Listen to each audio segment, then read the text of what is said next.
Hey there, I'm in my room at the Thunderbird Lodge the day after my Grand Canyon Rim to Rim. I am wearing my official t-shirt, which I restrained myself from wearing before the event. And the rest of what you're going to see here is a little catalog of videos that I took going across yesterday. As you'll see, it began well and ended not as well, but I did finish. So here in the beginning, we see some beautiful pictures of the turning of leaves into autumnal colors and the various parts of the Grand Canyon North Kaibab Trail, including lots of layers of cool, colorful rocks. Oh man, you guys, it is so beautiful out here. The sun is just coming up. It's been light, but it's really starting to be sun rays now. So if you look down here, you can see, oh, there's my pepper spray. You can see a bridge I'm about to cross, and then you can follow the trail a little bit from there. So you can see I'm gonna be all the way along there in no time. OMG, it is so windy today. I can't even believe it. I'm here at the Red Wall Bridge, and I'm gonna run across, you know, that. Here's the part that would terrify my mother. But just, I'm not standing that close to the edge, but it does go all the way down there. Oh my gosh. You can process that you're looking right here at the top of a very tall tree. I am about to approach Manzanita rest area, and lo and behold, here's this waterfall. I don't know if that's Ribbon Falls.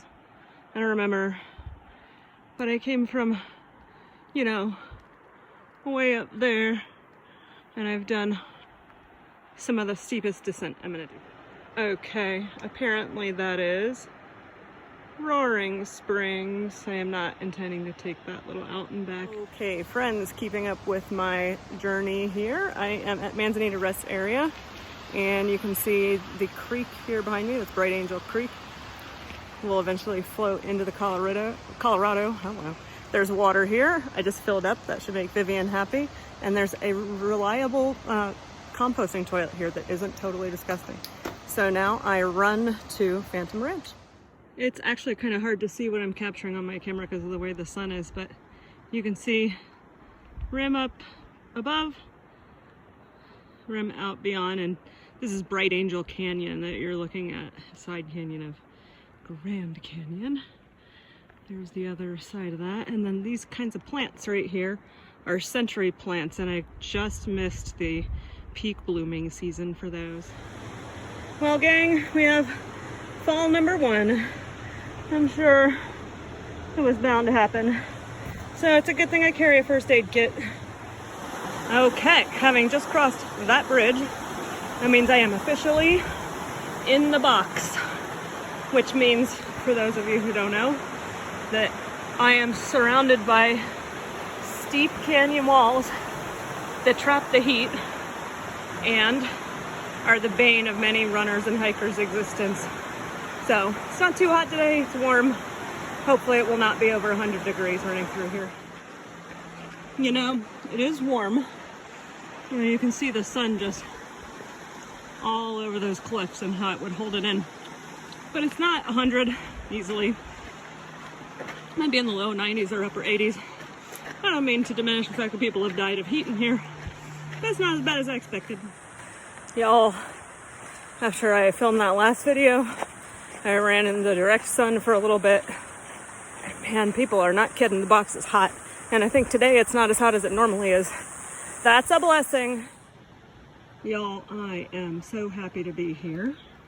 I got a little bit behind schedule because I had to stop and fix my bleeding hands and knees. But aside from that, it's been a really solid day. But the heat, oh my gosh, the heat. I mean, I know the box is supposed to be hot, but come on. Anyway, as you can see, I'm coming up on Phantom Ranch. Time to refill on water, eat something, and then head up. Starting out Bright Angel Trail, having left Phantom Ranch, it is blisteringly hot. Holy moly. Look at those people serenely floating down the river by the power of water. And here I am walking through the desert? What?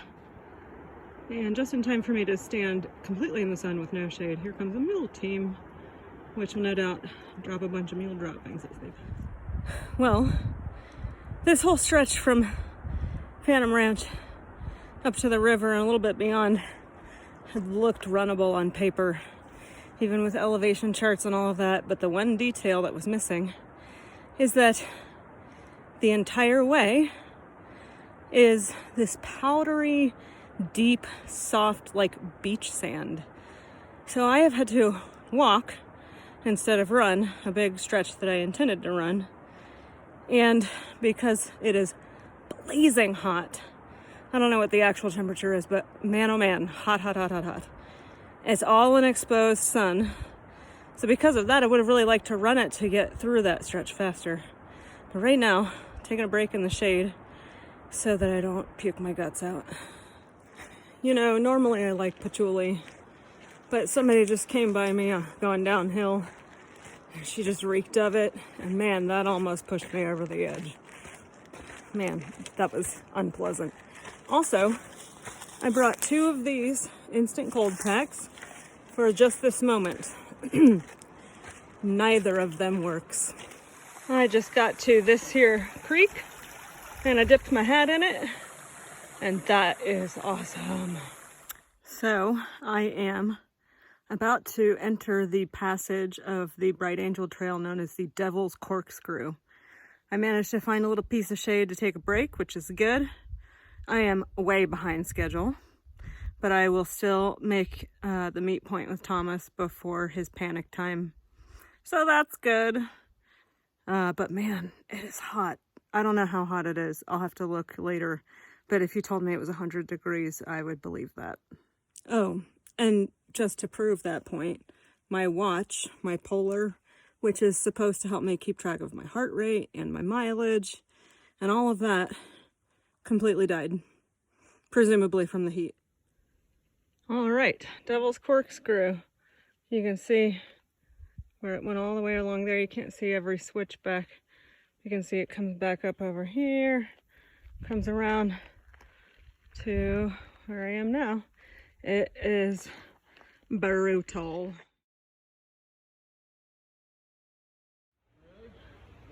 I finally made it to Indian Garden. Oh my gosh, really struggling with heat exhaustion. And there's why. So I made it to Indian Garden.